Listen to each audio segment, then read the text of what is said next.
Okay, now let's turn our attention again, after all, a Friday, to Thomas Aquinas. Okay, and let me go back briefly into what we were talking about last Wednesday when I was introducing Aquinas' metaphysics. And let me go back to it in this way.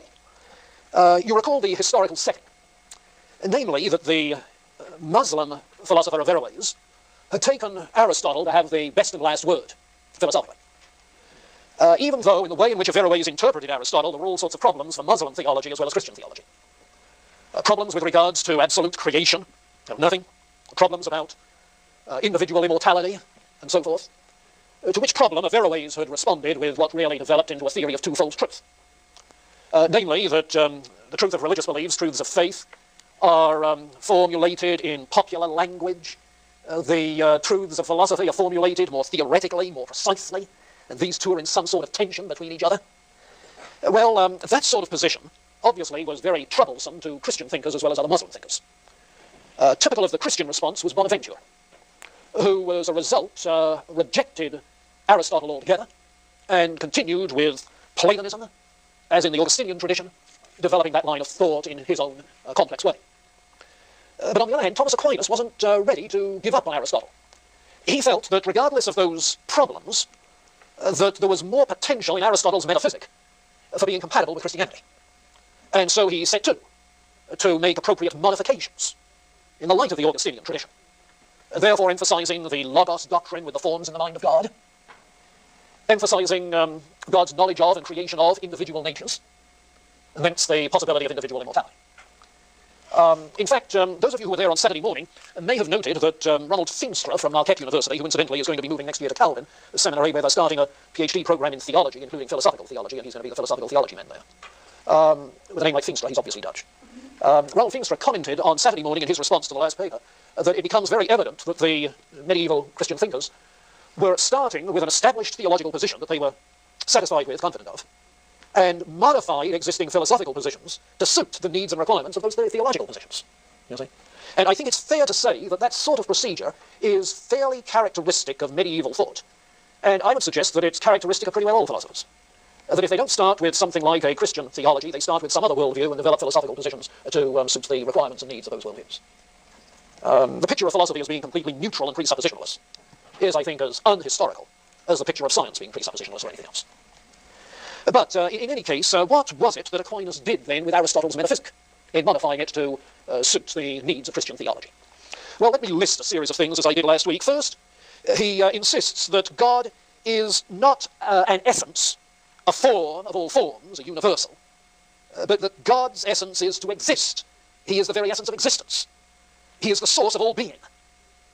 Now, for the Greeks, you see, the God concept that emerged was of one who's the source of order, or the source of good, or the source of beauty, or the source of intelligibility, but not the source of existence. And Aquinas sees very clearly that in any theistic perception, God is the source of all being as well as of order and goodness.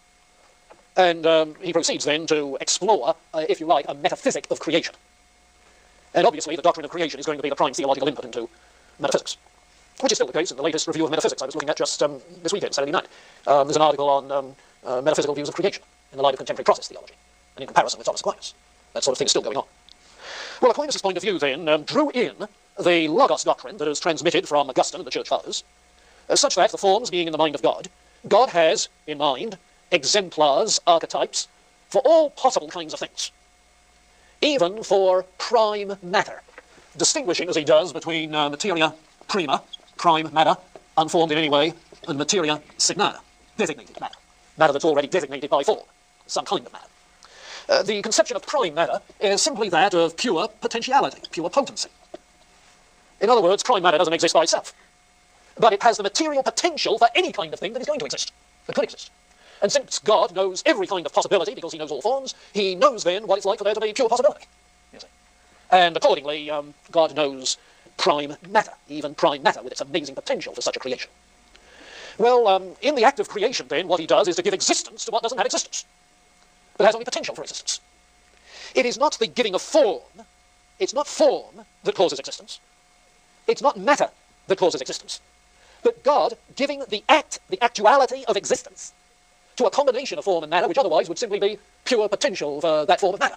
You see? So God it is who gives existence to what otherwise would not exist, creation out of nothing. And everything that exists then has its own nature known by God, its own end, telos, its proximate end, which contributes to within the hierarchy of the whole cosmos, contributes to the ultimate end that all creation should imitate and glorify God. So that in its particular way, every individual thing in creation is made to imitate and to glorify God, in that degree and in that way, in which it fits into the goodness of the whole. So then, the act of creation, the telos, the end of creation, and what we have then is a theory of individual natures for all created things, God knowing individual natures, a theory of what is sometimes called substantial forms, and you'll find that term used in the literature, often used without explanation. A substantial form is a form which with matter, constitutes a particular substance. So forms are, as in Aristotle, always immanent in particular substances, the substantial form. Other than these substantial forms immanent in particular substances, forms are simply archetypal ideas in the mind of God. Okay? But it's by virtue of the act of existence which the Creator gives that corresponding to those archetypes in the mind of God are these substantial forms which give to the created things the natures that they have. Well, that's the direction it takes. It's Aristotelian, immanent forms. Yet it's Augustinian, archetypal ideas in the mind of God. Okay? It is Aristotelian, forms of the species. Yet it's individualized by virtue of individual acts of creation, actualizing potentials, and so forth.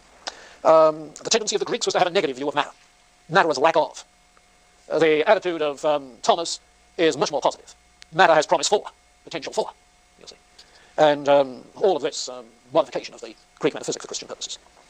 All right, now that summary then of Aristotle's metaphysic is the kind of thing which you have in the reading you're doing for this week in the little piece at the end of the Aquinas selections entitled The Principles of Nature. This is the thing I've asked you to outline for this week.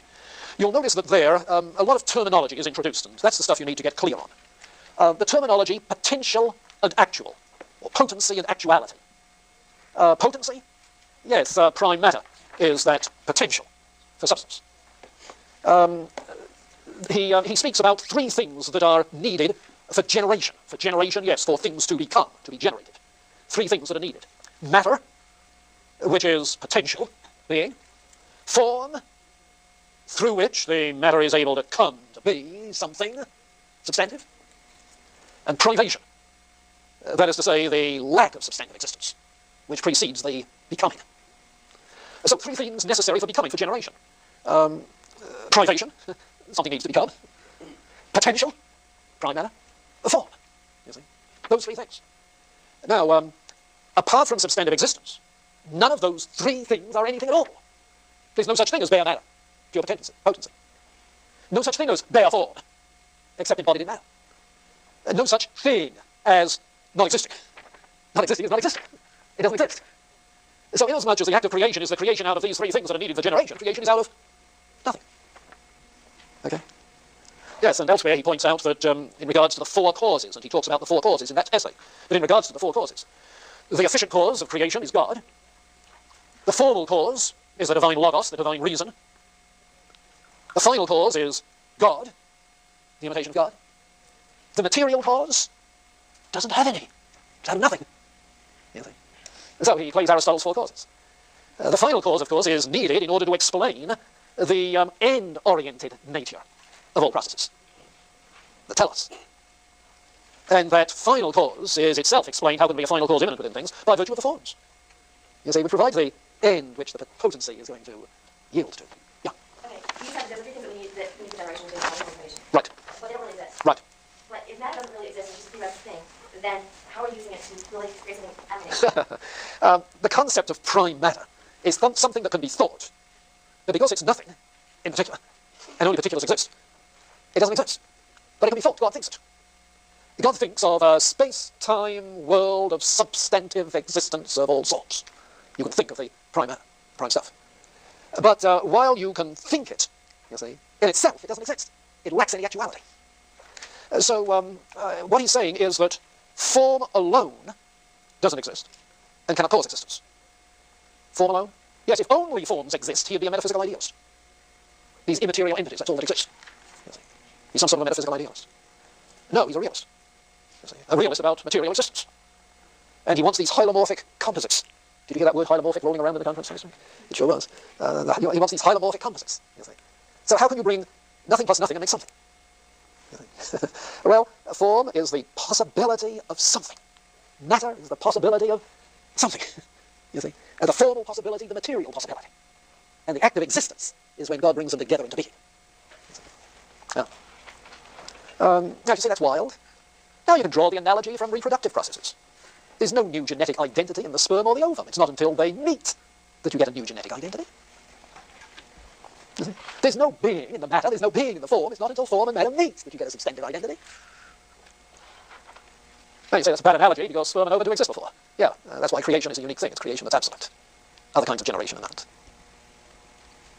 Yes? I have a question. Does this mean that Aquinas tries to get from God in the highest form down to the individual man instead of working with the intermediate form? Yes, yeah, well said, yeah. One of the problems in Averroes' interpretation of Aristotle was that he had all these intermediaries, 100 intermediaries in between or something of that sort, and Aristotle didn't want that. Now, that's not to say they weren't there, but God wasn't dependent on acting through them. There are intermediaries in Aristotle's theory of angels. Intermediaries in the sense that on the hierarchy between God and humans, there are these other immaterial beings, or as he calls them in his writings, non-composite substances.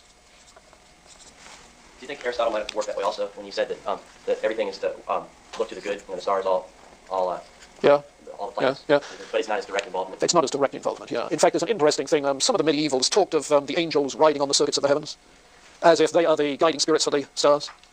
You see? They are kind of yeah, in that sort of cosmology, though I don't think that is Aquinas'.